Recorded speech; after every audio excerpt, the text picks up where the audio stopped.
Episode 8 साल पहले के सीन से शुरू होता है। मूचेन और जिनसू एक क्राइम सीन पर पहुंचते हैं। यहाँ पर एक लड़की की लाश पड़ी हुई थी। उसे देखकर मूचेन एकदम शॉक्ड हो जाता है और वो लड़की कोई और नहीं बल्कि कोनसुक की बेटी नारा ही थी। अपनी बेटी की लाश को देखकर कोनसुक बहुत ही जोर से रोने लगता है।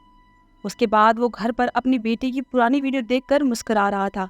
मूचेन भी उसके साथ बैठकर नारा का वीडियो देख रहा था।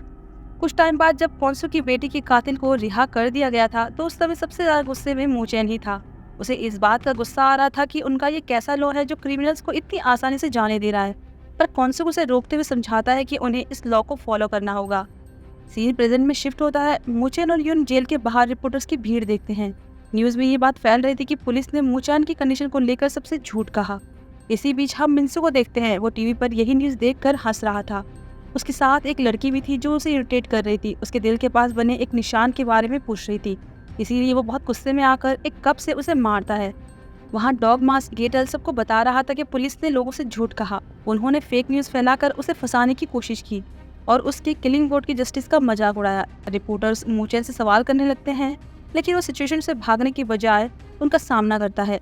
डोही भी अपने कलीग के साथ वहाँ पहुँच चुकी थी। मूचेन सबसे माफ़ी मांगता है और कहता है कि मैंने मामले को जल्दी सॉल्व करने के चक्कर में सबसे झूठ बोला और सीरियस इंजरी होने का प्रिटेंड किया। मेरे इस काम की वजह से लोगों का पुलिस से भरोसा उठ गया है, लेकिन मैं अगर टाइम में पीछे भी जा सकता तो भी मैं यही करता। कल्प्रिट ने न्याय के नाम पर मर्डर कर दिया है और पूरा देश उसका सपोर्ट कर रहा है।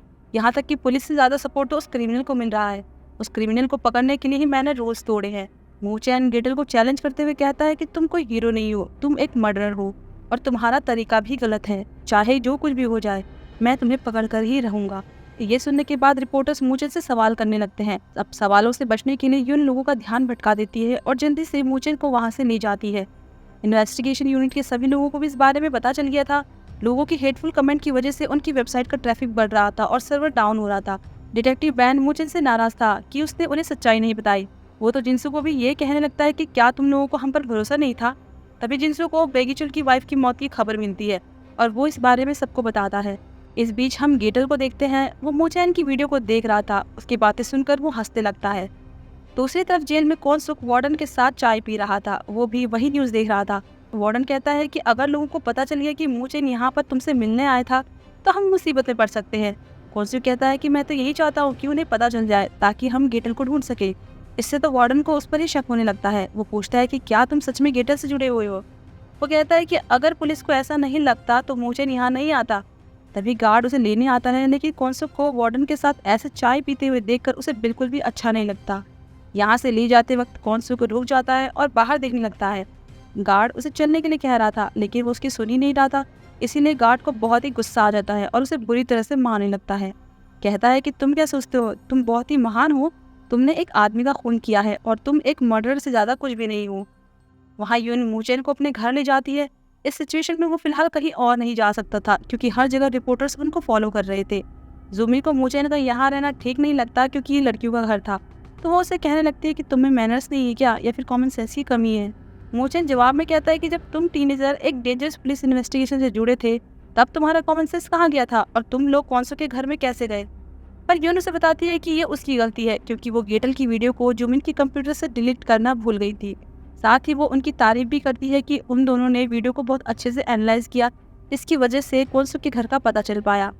मूचेन यून से उस अटैकर के बारे में पूछता है जिसने उन पर कोनसो के घर पर हमला किया था, लेकिन यून को इस बारे में कुछ नहीं पता था क्योंकि उसने पीछे से अटैक किया था। पर उसकी फाइट देखकर उसे ये अंदाज़ा लग गया था कि वो कोई प्रोफेशनल मार्शल आर्टिस्ट होगा। जूमिन कहती है कि उसके कपड़ों से कुछ स्मेल आ रही थी क्योंकि जब वो आदमी घर से भाग रहा था तो जूमिन ने उसे रोकने की कोशिश की थी, लेकिन जीहुन ने जूमिन को बचाने के लिए उसे रोक लिया था। इस वजह से वो आदमी तो भाग गया था, लेकिन जूमिन ने उसके कपड़ों में फायर क्रैकर की स्मेल नोटिस की थी। मूचेन कहता है कि शायद वो गन पाउडर की स्मेल होगी, तो जूमिन कहती है कि कहीं ये वही तो नहीं है जिसने कार में ब्लास्ट किया था और उस घर में वो गेटल ही रहा होगा। वो ये भी कहती है कि जीहुन की वजह से वो गेटल को पकड़ नहीं पाई। फिर कहने लगती है कि अच्छा हुआ कि वो पकड़ा नहीं गया क्योंकि अभी तक बहुत से लोग हैं जिन्हें जस्टिस चाहिए। इस बात पर मूचेन उस पर गुस्सा करने लगता है कि वो किलर का साइड ले रही है, तो उनकी बहस होने लगती है। जिमी गुस्से में कहती है कि तुम कभी ऐसे इंसान से नहीं मिले होंगे जिसने कि तुम्हारी फैमिली को मारने के बाद एक अच्छी जिंदगी जी हो। अगर तुम्हारे साथ कुछ ऐसा होता तो तुम उस गेटल को ब्लेम नहीं करते। थोड़ी देर शांत रहने के बाद मूचेन कहता है कि अगर मेरे साथ ऐसा हुआ होगा तो क्या मुझे उसे पकड़ने का हक है। जुबिन गुस्से में अपने रूम में चली जाती है तो यून उसे समझाती है और ये भी कहती है कि कल उसे स्टेटमेंट देने के लिए स्टेशन आना होगा क्योंकि उन्होंने कल्प्रिट को देखा था। बाहर मूचैन यून और जुमिन की फैमिली फोटो देखकर समझ आता है कि उन्होंने अपनी फैमिली को खोया है। इसके बाद दोनों ड्रिंक करते हैं तो मूचैन यून के कान के पीछे एक कट का निशान देखता है। वो बताती है कि जब वो 20 साल की थी तो एक कार एक्सीडेंट में उसे ये चोट लगी थी और उसमें उसके पेरेंट्स की मौत हो गई थी। फिर वो मूचैन से पूछती है कि कौनसुक तुम्हारे बारे में ऐसा क्यों बोल रहा था, जैसे कि तुम गेटल हो। तुम दोनों के बीच में आखिर क्या हुआ था। फ्लैशबैक में हम 8 साल पहले का सीन देखते हैं जब नारा के मर्डरर को अरेस्ट किया गया था। उस पर अब तक सेक्सुअल हरेसमेंट के 5 चार्जेस लग चुके थे। जिनसे बताता है कि नाबालिग और मेंटल डिसेबिलिटी होने की वजह से या तो वो रिहा हो जाता था या फिर विक्टिम से सेटलमेंट कर लेता था और उसका एड्रेस भी एक कंपनी के चेयरमैन के एड्रेस पर रजिस्टर्ड था जिसकी वाइफ असेंबली वूमेन है। किलर के डैड चेयरमैन के ड्राइवर है और मॉम वहाँ पर हाउसकीपर है। चेयरमैन ही उसके सेटलमेंट का पैसा भी देते थे, लेकिन मूचैन का मानना था कि एक एम्प्लॉय के बेटे के लिए इतना ज्यादा पैसा देना, इसके पीछे जरूर कोई रीजन होगा। किलर के फाइनल ट्रायल वाले दिन उसका लॉयर कोर्ट में बताता है कि विक्टिम के ऑब्जेक्ट का डीएनए रिजल्ट आ गया है। वो एक टॉय दिखाते हुए बताता है कि विक्टिम इसे हमेशा अपने साथ रखती थी और एक डिलीवरी वर्कर जो उससे अक्सर मिलता था उसे ये उसके घर के बाहर मिला तो उसने रिपोर्ट किया था और इसके डीएनए टेस्ट में ना तो डिफेंडेंट के फिंगरप्रिंट मिले ना ही उसका डीएनए, इसमें बस विक्टिम और उसकी फैमिली के ही फिंगरप्रिंट्स मिले। असल में इससे पहले एक ऐसा ही दिखने वाला टॉय कोर्ट में पेश किया गया था जिसमें कि डिफेंडेंट के फिंगरप्रिंट भी मिले थे और तब उसने अपने चार्जेस पुलिस के सामने एडमिट कर लिए थे, लेकिन बाद में कोर्ट में वो अपने ही बयान से मुकर गया। लॉयर ने यह भी कहा था कि वो टॉय विक्टिम का नहीं था, लेकिन प्रोसिक्यूटर ये प्रूफ नहीं कर पाई कि वो टॉय विक्टिम का ही था, इसीलिए किलर को इनोसेंट डिक्लेयर कर दिया गया। वहाँ असेंबली वुमेन भी बैठी हुई थी और कोर्ट के डिसीजन पर मुस्कुरा रही थी। कॉन्स्टेबल भी हंसने लगता है और किलर को अजीब तरह से देखते हुए चला जाता है। फिर एक दिन जब बहुत तेज बारिश हो रही थी तो कॉन्स्टेबल ने किलर को मार दिया था। उस समय मूचैन भी वहीं पर था।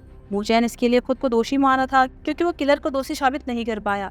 पर सवाल ये उठा था कि आखिर गेटल को वो स्कूल में हुए ब्लास्ट का वीडियो कहाँ से मिला। वीडियो में जो बातचीत हो रही थी उससे उन्हें लग रहा था कि वो किसी स्टूडेंट ने ही बनाया होगा। साइबर ब्यूरो ने पता भी किया था पर किसी ने वो वीडियो अपलोड नहीं किया, तो उन्हें अब उस बच्चे को ढूंढना था जिसने कि वो वीडियो बनाया होगा। तभी दोनों के फोन पर बेगीचुल की वाइफ की फोटो आती है। वहां पहुंचने पर डॉक्टर से उन्हें पता चलता है कि उसकी मौत गला दबाने से हुई है और खुद को बचाते हुए उसके पैरों में भी चोट आई थी। साथ ही उसके फिंगर नेल से रबर जैसी चीज भी मिली थी। मूचैन को लग रहा था कि ये गेटल का काम नहीं है क्योंकि कॉन्सो के घर में उसने जिससे फाइट की थी वो तो मार्शल आर्ट में काफी अच्छा था और अगर वो होता तो इसे तुरंत ही मार देता। फिर हम स्कूल का सीन देखते हैं। मिंसो खिड़की से ग्राउंड में लड़कियों को एक्सरसाइज करते हुए बहुत अजीब तरीके से देख रहा था। जीवन उसे नोटिस करता है और समझ आता है कि वो उन लड़कियों को ही देख रहा है। उधर हम मिंसो के साथ वाली लड़की को देखते हैं। वो एक स्टोर में घड़ी वापस करने आई थी जो बहुत ही एक्सपेंसिव थी और ये घड़ी उसे मिंसो ने मारने के बाद दी थी ताकि वो किसी से कुछ ना कहे, पर उसके पास घड़ी का वारंटी कार्ड नहीं था, इसलिए मैनेजर उसे वापस लेने से मना कर रही थी, तो वो इस बात पर बहस करने लग जाती है। तभी असेंबली वुमेन जियन वहाँ पहुँचती है और उसे चोर का थप्पड़ मारती है। वो लड़की उन पर चिल्लाने लगती है और कहती है कि मैं अभी के अभी तुम्हारे बेटे की लाइफ बर्बाद कर सकती हूँ।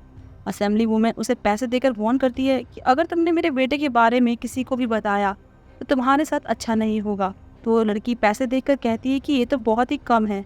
इस पर असेंबली वुमेन की असिस्टेंट उस लड़की के फेस पर चाकू से मारने लगती है। दूसरी तरफ स्कूल में 2 लड़के कुछ स्टूडेंट्स को परेशान कर रहे थे क्योंकि उन लड़कों ने उन्हें पैसे दिए थे, पर अब वो इंटरेस्ट के नाम पर उनसे ज़्यादा पैसे मांग रहे थे। सारे बच्चे इकट्ठा होकर उन्हें देखने लगते हैं। जीवन भी वहाँ पर खड़ा ही सब देख रहा था। वो लड़का किलिंग वोट की तरह सबको वोट करने को कहता है। वो सबसे कहता है कि अपने पैसे वापस मांगना, अगर किसी को गलत लगता है तो वो अपना हाथ उठाए। तभी जोमिन अपना हाथ उठाती है और उन बच्चों को वहाँ से ले जाने लगती है। उस लड़की को बहुत ही गुस्सा आता है तो वो पास ही पड़े चेयर से जोमिन को मारने लगता है, लेकिन जीवन उसे बचाने के लिए बीच में आ जाता है तो चोट उसे लग जाती है। वहाँ मूचैन ब्लास्ट के बाद पहली बार पुलिस स्टेशन आया था और सब उसके झूठ की वजह से उससे नाराज थे, इसलिए वो सबसे माफ़ी मांगता है कि मेरी वजह से तुम लोगों को भी ब्लेम किया गया और अगर तुम अब मुझे अपना लीडर नहीं रखना चाहते तो मैं नहीं रहूँगा। लेकिन कोई भी उससे नाराज़ नहीं था। वो तो ये कह रहे थे कि वो सही सलामत है, यही उनके लिए बड़ी बात है। इसके बाद बेगीचुल की वाइफ की मौत के केस को डिस्कस किया जा रहा था। वहाँ के सीसीटीवी में कल्प्रिट को देखने के बाद मूचैन को लग रहा था कि ये उन्हें कंफ्यूज करने के लिए गेटल बनने का दिखावा कर रहा है। इसी बीच यन को जोमिन के होमरूम टीचर का कॉल आता है। यहाँ सीसीटीवी में जिनसू उसी कैब ड्राइवर को देखता है जिसने मर्डर वाले दिन बेगीचुल को ड्रॉप किया था। युन बताती है कि उसकी बहन को चोट लग गई है, इसीलिए वो हॉस्पिटल चली जाती है। वहाँ उसी हॉस्पिटल में एक डॉक्टर पेशेंट को बेहोश देखकर उसकी गलत फोटोज लेने की कोशिश कर रहा था। जूमिन उसे ऐसा करते हुए देख लेती है तो गुस्से में उसके पास जाने लगती है, पर जीवन उसे ये कहकर रोक लेता है कि बिना एविडेंस के उस पर इल्जाम लगाना ठीक नहीं होगा। तब तक यून भी हॉस्पिटल पहुंच गई थी। वो जिमिन पर बहुत गुस्सा करती है और जीहुन को थैंक्स कहती है। साथ ही जीहुन की दादी जो कि वहीं पर काम करती थी उन्हें भी सॉरी कहती है। इसके बाद हम जेल का सीन देखते हैं। गार्ड वार्डन को उन लेटर्स को दिखा रहा था जो कि क्वांसो के लिए आए थे, लेकिन वार्डन नहीं चाहता था कि इन लेटर्स के बारे में किसी को पता चले, नहीं तो उसका ट्रांसफर हो जाएगा। दूसरी तरफ यून गुस्से में डोही से मिलने जाती है। यून उससे गेटल का कॉन्टैक्ट मांगने आई थी क्योंकि उसने सुना था कि उसने उसका कॉन्टैक्ट किसी दूसरे रिपोर्टर को दिया है। उनकी बातों से पता चल रहा था कि वो एक दूसरे को पहले से जानते थे। असल में 2 साल पहले जो असेंबली वुमेन वाला केस हुआ था उसमें यून ने एविडेंस डोही को ही दिए थे और उसने ही वो पब्लिक किए थे, जिसमें उसने बताया था कि उसके टीम लीडर केस को दबाना चाहते थे, लेकिन यून ने उससे कहा था कि इन सब में उसका नाम सामने नहीं आना चाहिए। पर डोही ने ऐसा नहीं किया, उसका और उसके टीम लीडर का नाम पब्लिक कर दिया, जिस वजह से उसके टीम लीडर को तो निकाल दिया गया और यून एक विसल ब्लोअर बन गई। यून तो इस बात से अभी भी नाराज थी।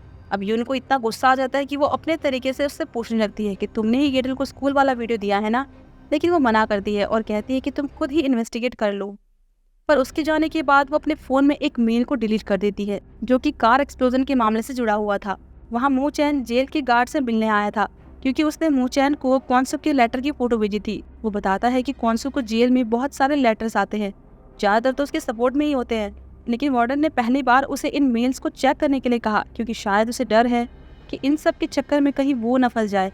इसमें एक नंबर 1 फैन नाम से लेटर है और वो आदमी कई सालों से उसे लेटर दे रहा है और हर महीने उसका एक लेटर आता है। गार्ड उन लेटर्स के बदले मू चैन से पैसे मांगने की कोशिश कर रहा था, लेकिन वो उसे ही अरेस्ट करने लगता है ये कहकर कि उसने प्राइवेसी एक्ट को वॉयलेट किया है।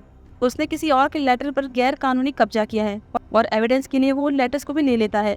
पुलिस स्टेशन में वापस जाने पर वो देखता है कि यून अभी तक काम कर रही थी। वो उन लेटर्स को यून को देता है तो लेटर्स के डाटा को एनालाइज करने के बाद यून बताती है कि इन लेटर्स को देश के अलग अलग जगह से भेजा गया है। लेटर्स पढ़ने पर उन्हें समझ आता है कि गेटल ने जिस तरह से मर्डर किए हैं इस तरह की बातें लेटर्स में मेंशन की गई थी। यून ये भी बताती है कि इन लेटर्स में से कुछ पेज मिसिंग हैं। वो समझ आते हैं कि गेटल शुरू से ही अपने मर्डर के प्लान क्वांसो के साथ शेयर कर रहा था और वो मिसिंग पेज क्वांसो के पास ही होंगे। ये जानने के लिए वो उससे मिलने जेल जाते हैं। यून उससे बात करती है तो मू चैन कैमरे से उन पर नजर रख रहा था। उसकी एक फाइल फोटो से उसे पता चलता है कि क्वांसो को अस्थमा है और एक डॉक्टर उसके चेकअप के लिए रेगुलर आता है।